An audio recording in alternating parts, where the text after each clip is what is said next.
Las medicinas en las farmacias suben de precio, los colegios privados no querían reducir sus pensiones, los bancos le prestan dinero a las grandes empresas y no a las pequeñas y al final las grandes empresas terminan despidiendo a sus trabajadores. Por otro lado vemos que las clínicas están cobrando lo que les da la gana, cometiendo en muchos casos abusos por personas que se han ido a tratar el tema del coronavirus. ¿Qué es lo que está pasando con la empresa privada y qué es lo que el gobierno del presidente Vizcarra o el Estado está tomando para controlar dichos abusos?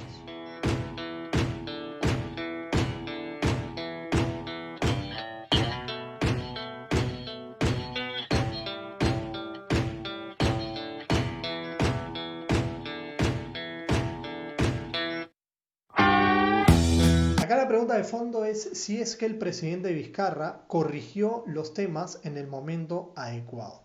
Por ejemplo, con los colegios privados no tomó una decisión firme y con respecto, por ejemplo, al tema de las clínicas, la sumó muy tarde a la lucha contra el coronavirus. Recordarán que en un inicio la responsabilidad solamente recaía con los hospitales del MINSA o de salud o los hospitales que eran de las Fuerzas Armadas, pero las clínicas no se habían sumado a esta lucha. Es así que el día de hoy le ha dado 48 horas a las clínicas privadas para que lleguen a un acuerdo, evidentemente un acuerdo entre el Estado y las clínicas privadas.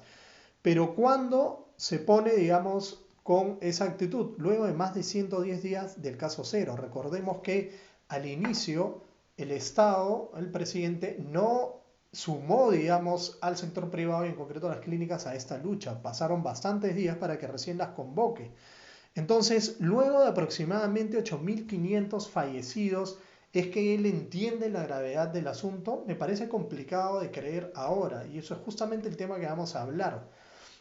Y el tema de fondo además es que hemos visto miles de videos de la precariedad que tiene el sistema de salud pública y que falta oxígeno, a las personas no la atienden, se mueren ahí en la zona de espera, los cadáveres o los fallecidos están ahí amontonados y realmente tú quieres que además que el Estado no puede manejar sus hospitales de forma adecuada, terminen manejando los hospitales privados. Yo entiendo perfectamente de que ha habido un abuso y que justamente se tienen que tomar medidas reales y drásticas. Pero ¿tú crees que la solución es darle la operación a una persona que ha demostrado o a un Estado que ha demostrado realmente ineficiencia para manejar su sistema de salud? Yo considero que esa solución va a ser peor que el problema. Acá el tema lo voy a abordar por dos lados y me parece importante que lo abordemos de esta manera. El 27 de mayo, el Congreso envió al presidente Vizcarra una ley para que las clínicas privadas le otorguen su infraestructura y su equipo al MINSA. Eso ha sido el 27 de mayo, hace aproximadamente un mes. ¿Ya? Y el presidente Vizcarra, el día 17 de junio, es decir, hace 7 días, le devolvió esta ley observándola y diciendo que no se podía porque eso estaba atentando contra la libertad de empresa, la libertad de contratación, el libre mercado. 7 días después sale a decir que va a expropiar las clínicas si no llega a un acuerdo. ¿No les parece extraña esta situación? En primer lugar, el Congreso ya lo había propuesto. El presidente lo observa diciendo que no se puede porque hay que respetar la libertad de empresa, el libre mercado, etc. Y 7 días después dice, voy a expropiar si no nos ponemos de acuerdo. ¿Justo después de qué? Justo después de que se han emitido unos programas en los que han salido las quejas de las personas con respecto a este tema de las clínicas y además en que se han visto, han salido unas encuestas en que se ve que el presidente Vizcarra ha empezado a bajar su popularidad. Y a mí esto me manda algunas alertas, porque ¿cómo puede ser que una persona en 7 días haga un cambio tan drástico? A esto me hace recordar como por ejemplo los que alguna vez hemos estado o hemos jugado fulbito, ¿no? El típico pata que agarra y te quita la pelota siendo de tu mismo equipo para tratar de él meter el gol. Y eso es lo que a mí me parece que es lo que está ocurriendo. Cuando se hacen cosas buenas por otras entidades, el presidente Vizcarra dice no y amarra la pelota para tratar de meter gol. Pero ahorita no estamos en una situación de ver quién mete gol, estamos en una situación de tratar de salvar vidas. Y eso le tiene que quedar claro a todos, no solamente al presidente Vizcarra, sino al Congreso y a todas las entidades del Estado. La pregunta que yo me hago es la siguiente. ¿Por qué le da 48 horas a las empresas privadas, a las clínicas en concreto, para que lleguen a un acuerdo luego de que han pasado más de 2.400 horas desde que se inició este estado de emergencia? ¿Por qué ha esperado tanto? Y esa es la pregunta también de fondo. Hay que entender que en este tema de comunicación, porque el tema es ese, es el que tiene el parlante más alto calla a los otros. Y acá lo que ha venido ocurriendo es que evidentemente el presidente tiene, cuando sale a hablar, prácticamente todos los canales de televisión transmiten su mensaje y nadie ha visto mensajes de otras entidades. Nadie se enteró, por ejemplo, que el Congreso ya lo había propuesto, o nadie se entera de otros avances que hacen otros organismos del Estado. Pero lamentablemente la verdad que se transmite de forma más fuerte, más grande, con mayor alcance, es la verdad que a veces perdura. Y lamentablemente ese es el juego que se está haciendo y lamentablemente esto sí es un abuso clarísimo de poder porque el que tiene el parlante más grande es al que se le termina escuchando. El otro punto es que las empresas en sí tienen que entender su responsabilidad. Pero acá tenemos que ser claros y objetivos. Las empresas en sí no son malas. De hecho, los planes, las estrategias, los bonos, las ayudas y hasta el hecho de que exista el gobierno son gracias a que hay empresas que pagan sus impuestos, gracias a que muchos peruanos también lo hacemos. Entonces, la empresa en sí no es mala y no es bueno satanizarla. Lo que es malo son algunos malos empresarios que han actuado de forma deshonesta, ambiciosa en esta situación. Es así que tenemos que entender que la ambición y la codicia son partes del ser humano. No podemos pretender de pensar que todos somos santos, porque no lo somos. Y a la hora en que estamos en una situación de crisis, y más aún en una situación de crisis económica, es cuando justamente esa codicia, esa necesidad de tratar de proteger lo tuyo y olvidarte del resto, es cuando salen más a flote. Evidentemente hay casos de solidaridad y casos que nos hablan totalmente lo contrario, pero en situaciones así se presentan aquellas malas facetas del ser humano. Es así que vemos que algunos empresarios, cuando han visto la oportunidad, lo que han querido hacer es aprovecharla. Y eso está mal, evidentemente. Pero también está mal no entender cuál es el comportamiento del ser humano cuando gobiernas. Tú tienes que entender que a la hora en que aplicas políticas públicas, tienes que saber cuál va a ser el comportamiento promedio de tu población. Entonces, cuando hacías, por ejemplo, un reactiva, tenías que entender que algunos empresarios, y no todos, algunos empresarios no iban a actuar de forma correcta con respecto a esta crisis. Y ese es el tema.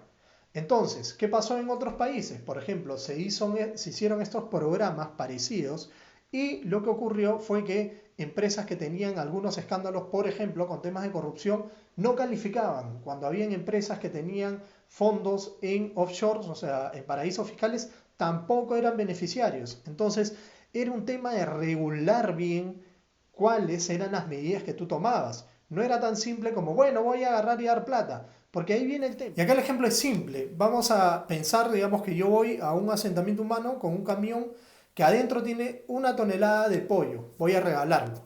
Llego a este asentamiento humano y evidentemente el camión se va a vaciar, porque hay una necesidad. Sin embargo, si me voy con el mismo camión, la misma cantidad de pollo, a los barrios más pitucos de La Molina o de Surco, va a ocurrir exactamente lo mismo. Y ustedes se preguntarán, ¿pero por qué? Porque el ser humano tiene ese comportamiento. Van a recibir el pollo no porque lo necesiten, sino porque piensan que probablemente después lo vayan a necesitar y lo tienen que guardar, o sencillamente por no perder una oportunidad de ganar.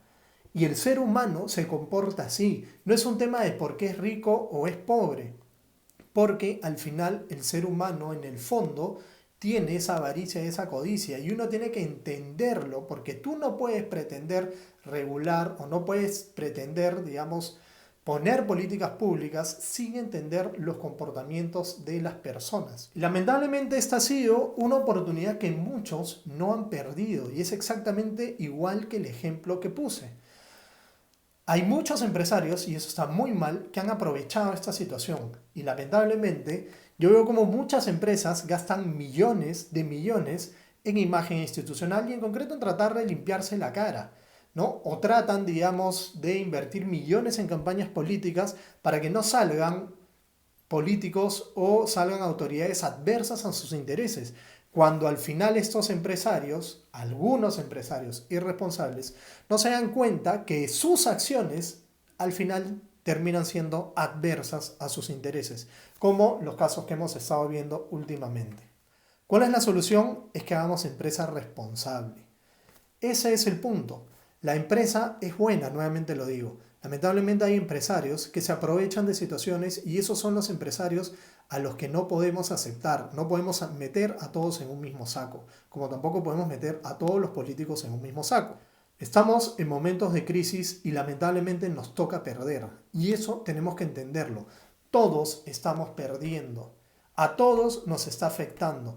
No pretendas tú aprovecharte de una situación para afectar más al resto y tú no salir afectado. Es momento que todos perdamos y que todos seamos solidarios.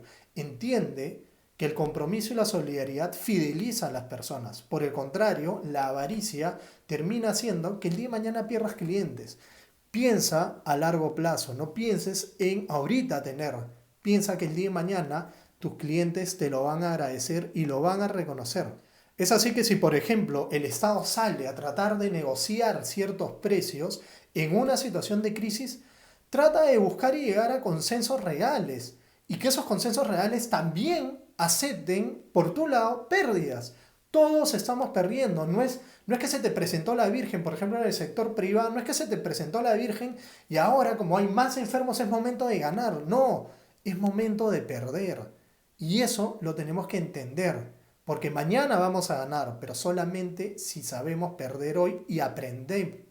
Ese es el punto. Al final, este comportamiento que algunos están teniendo, tanto por el lado del empresariado, del lado de los ciudadanos y del lado del gobierno, está generando que el Perú sea tierra fértil a que al día de mañana vengan populistas o vengan personas con una serie de discursos anti-empresa, anti-mercado, anti-crecimiento económico, que es el pilar para que el día de mañana todos los proyectos de ayuda social o los proyectos de inclusión se vuelvan realidad. Va a ocurrir que el día de mañana esas personas sean elegidas. ¿Gracias a qué? A tus acciones de hoy. Y eso es lo que tienes que ser consciente para que el día de mañana no te estés arrepintiendo de que nos volvamos un país que es inviable por todos lados. Amigo empresario, compórtate a la altura de las circunstancias de esta crisis. No interesa que dones miles cuando al final abusas con millones. Es momento que te ajustes el cinturón como lo estamos haciendo todos los ciudadanos. Lamentablemente estás cayendo en el juego de convertirte en el nuevo enemigo de esta narrativa que polariza a la población. Hace un tiempo fue el Congreso y el día de hoy está empezando a ser la empresa. ¿Quieres que el día de mañana toda la población se divida y te entienda a ti como el enemigo en vez de entender como el verdadero aliado para salir adelante? Es momento de que seamos todos responsables. A los ciudadanos les pido, por favor, no caigan en este juego de escuchar solamente una versión del mensaje, en escuchar solamente al que tiene el parlante más alto. Seamos críticos. No es momento de que hayan partidos ni que hayan divisiones. Por otro lado, cuando veas a un empresario que está abusando, castígalo. La cosa es muy simple. Tú tienes el control de las empresas. Al final, nuevamente, el ciudadano es el que tiene el poder. Tiene el poder tanto con los políticos como tiene el poder con las empresas. Si sabes que hay una empresa que abusa, si sabes que hay una empresa que te elevó los precios o que te maltrató, nunca más vuelvas a comprarle, nunca más vayas ahí, nunca más lo contrates. Ese es el tema. El mayor castigo de un ciudadano es ese. El peor castigo para una empresa es que el ciudadano no le compre, no adquiera sus productos. Así que ya sabes, anótales la placa, identifícalos y olvídate de ellos. Por otro lado, a los gobernantes o a las autoridades no es momento de aprovecharse de estas situaciones para conseguir votos o para ganar popularidad. Es momento de pelear todos juntos. No interesa quién mete el gol, porque no se trata de meterlo, se trata de salvar vidas. Gracias.